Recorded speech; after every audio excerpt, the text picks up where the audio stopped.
Hi friends, welcome back to my channel. ಹೇಗಿದ್ದೀರಾ ಎಲ್ಲರೂ? ನಾನಿವತ್ತು ನಿಮಗೆ ಒಂದೊಳ್ಳೆ ರೆಸಿಪಿ ತೋರಿಸೋಣ ಅಂತ ಬಂದಿದ್ದೀನಿ. ನೋಡಿ, ನಾನಿಲ್ಲಿ ಇವತ್ತು ಹೀರೆಕಾಯಿಯಿಂದ ಒಂದು ರೆಸಿಪಿ ತೋರಿಸ್ತಾ ಇದ್ದೀನಿ. ಹೀರೆಕಾಯಿ ಸಿಪ್ಪೆಯಿಂದ ನಾನು ಒಂದ್ಸತಿ ಚಟ್ನಿ ಕೂಡ ತೋರಿಸಿದ್ದೆ. ಹೀರೆಕಾಯಿಯಿಂದ ದೋಸೆ ಮಾಡೋದು ಹೇಗೆ ಅಂತ ತೋರಿಸಿದ್ದೆ. ಇವತ್ತು ನಾನು ಹೀರೆಕಾಯಿಯಿಂದ ಒಂದು ಎಣ್ಗಾಯಿ ಹೆಂಗೆ ಮಾಡೋದಂತ ಎಣ್ಗಾಯಿ ಪಲ್ಯ ಹೇಗೆ ಮಾಡೋದಂತ ತೋರಿಸ್ತಾ ಇದ್ದೀನಿ. ನೋಡಿ, ಇಲ್ಲಿ ನಾನೊಂದು 3 ಎಳೆ ಹೀರೆಕಾಯಿ ತೊಗೊಂಡು ಈ ಥರ ದೊಡ್ಡದಾಗಿ ಕಟ್ ಮಾಡಿಕೊಂಡು ಅದರಲ್ಲೂ 4 ಭಾಗ ಮಾಡಿಟ್ಕೊಂಡಿದ್ದೀನಿ. ಅಂದರೆ ಬದನೆಕಾಯಿ ನಾವು ಸೀಳಿಟ್ಕೊಡ್ತೀವಲ್ಲ ಆ ಥರ ಮಾಡ್ಕೊಂಡಿದ್ದೀನಿ. ನೋಡಿ, ಇದು ಸ್ವಲ್ಪ ದಪ್ಪ ಇದೆ, ಅದಕ್ಕೆ 3 ಮಾಡ್ಕೊಂಡಿದ್ದೀನಿ. ಇನ್ನು 2 ಭಾಗ ಮಾಡ್ಕೊಂಡಿದ್ದೀನಿ.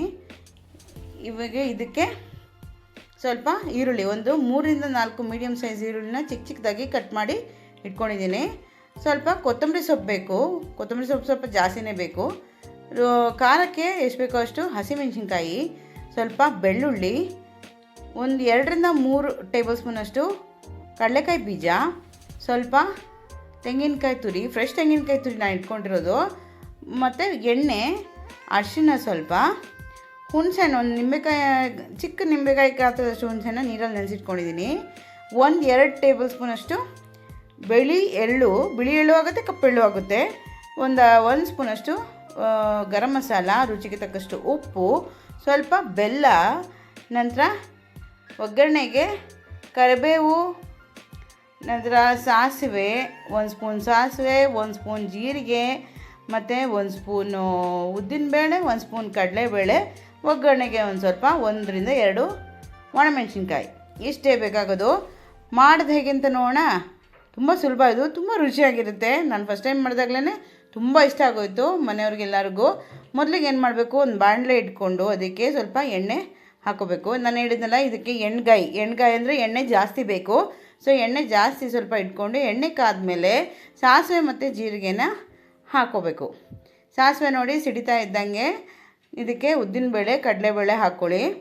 ಈಗ ಉದ್ದಿನಬೇಳೆ, ಕಡಲೆಬೇಳೆ ಸ್ವಲ್ಪ ಹೊಂಬಣ್ಣ ಬರೋ ತನಕ ನೀವು ಹುರ್ಕೊಂಡು, ನಂತರ ಅದಕ್ಕೆ ಒಣಮೆಣ್ಸಿನ್ಕಾಯಿ, ಕರಿಬೇವು ಸೊಪ್ಪು, ಕರಿಬೇವನ್ನ ಹಾಕ್ಕೊಂಡು ನಿಮ್ಗೆ ಎಷ್ಟು ಬೇಕೋ ಅಷ್ಟು ಹಾಕ್ಕೊಳ್ಳಿ.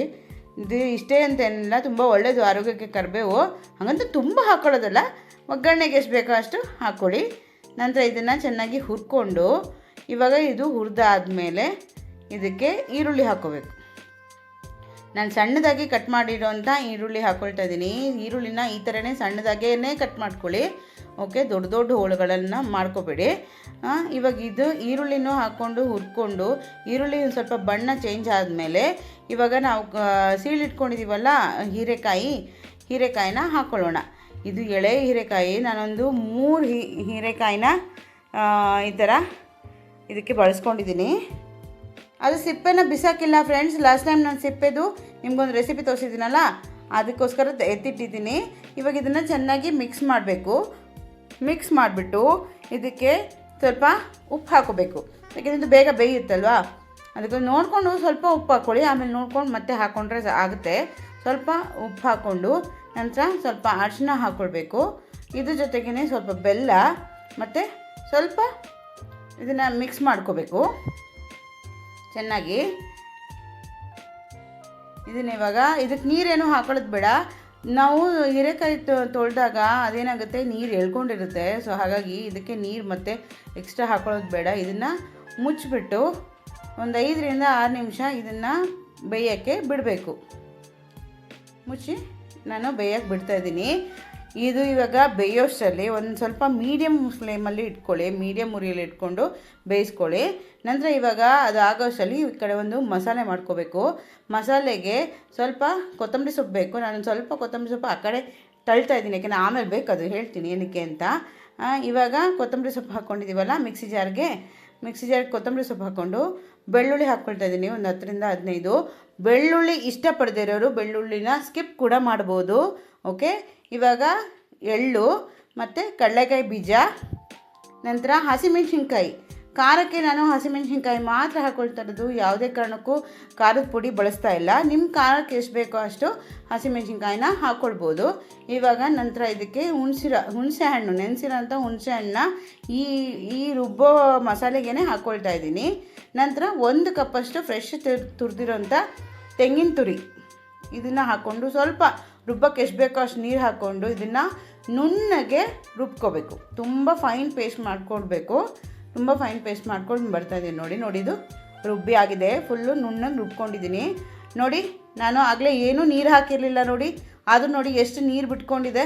ನಾನು ಹೇಳಿಲ್ವಾ ನೋಡಿ, ಈ ಹೀರೆಕಾಯಿ ಆಲ್ಮೋಸ್ಟ್ ಬೆಂದಿದೆ. ಇದು ಆವಾಗಲೇ ಎಷ್ಟಿತ್ತು, ಇವಾಗ ಅದಕ್ಕೆ ಅಷ್ಟು ಆಗಿದೆ. ಅದಕ್ಕೆ ನಾನು ಹೇಳಿದ್ದು ಉಪ್ಪು ಸ್ವಲ್ಪ ಹಾಕ್ಕೊಳ್ಳಿ ಸಾಕು, ಆಮೇಲೆ ನೋಡ್ಕೊಂಡು ಹಾಕ್ಕೊಂಡ್ರೆ ಆಯಿತು ಅಂತ.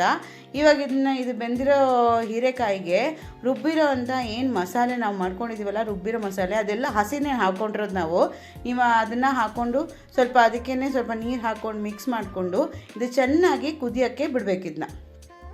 ಚೆನ್ನಾಗಿ ಮಿಕ್ಸ್ ಮಾಡಿಬಿಟ್ಟು ಹೀರೆಕಾಯಿ ಮಸಾಲೆ ಎಲ್ಲ ಎಳ್ಕೊಳ್ಳುತ್ತೆ ಚೆನ್ನಾಗಿ. ಆ ಎಳ್ಕೊಳ್ಳೋ ಥರ ಚೆನ್ನಾಗಿ ಮಿಕ್ಸ್ ಮಾಡಿಬಿಟ್ಟು ಇದನ್ನು ಚೆನ್ನಾಗಿ ಕುದಿಯೋಕ್ಕೆ ಬಿಡಬೇಕು. ಒಂದು 5 ನಿಮಿಷ ಬೇಕಾಗುತ್ತೆ.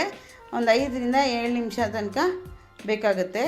ಚೆನ್ನಾಗಿ ಕುದ್ರೆ ಆಗುತ್ತೆ. ಒಂದು 5 ನಿಮಿಷ ಮುಚ್ಚಿ ಕುದಿಸೋಣ ಇದನ್ನ.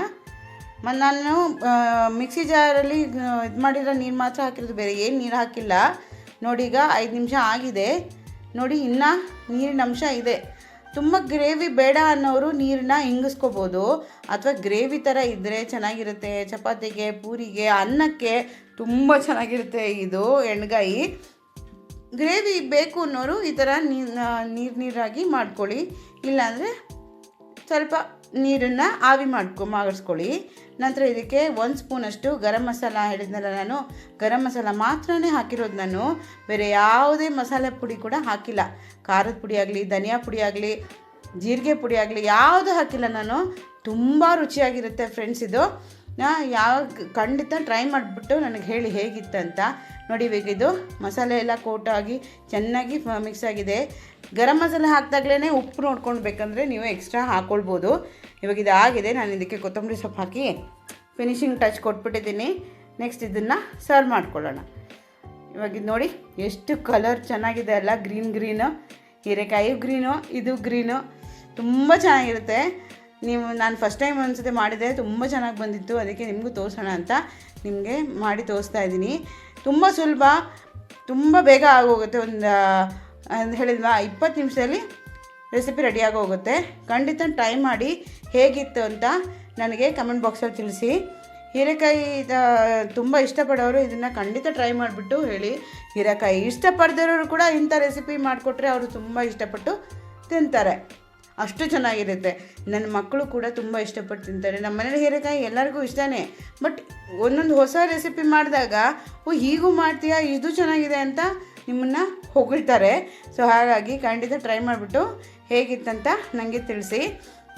ಇನ್ನು ಹೊಸ ರೆಸಿಪಿ ಜೊತೆ ಮತ್ತೆ ಸಿಗ್ತೀನಿ. ಇನ್ನೂ ನನ್ನ ಚಾನಲ್ ಯಾರೆಲ್ಲ ಸಬ್ಸ್ಕ್ರೈಬ್ ಮಾಡಿಲ್ಲ ಖಂಡಿತ ಸಬ್ಸ್ಕ್ರೈಬ್ ಮಾಡಿ, ಈ ರೆಸಿಪಿನ ಲೈಕ್ ಮಾಡಿ, ನಿಮ್ಮ ಫ್ಯಾಮಿಲಿ ಮತ್ತು ಫ್ರೆಂಡ್ಸ್ ಜೊತೆ ಈ ರೆಸಿಪಿನ ಶೇರ್ ಮಾಡಿ. ಅವ್ರಿಗೂ ನೀವು ಮಾಡಿ ಅವ್ರಿಗೂ ಟೇಸ್ಟ್ ಮಾಡೋಕ್ಕೆ ಕೊಡಿ. ನಿಮಗೆ ಅಪ್ರಿಷಿಯೇಟ್ ಮಾಡ್ತಾರೆ ನೋಡಿ ಅವರು, ಎಲ್ಲಿಂದ ಕಲ್ತ್ಕೊಂಡೆ, ಎಲ್ಲಿ ನೋಡಿದೆ ಅಂತ. ಓಕೆನಾ? ಸಿಗ್ತೀನಿ ಮತ್ತೆ ಇನ್ನೊಂದು ರೆಸಿಪಿ ಜೊತೆ. Until then take care, bye, see you, thank you.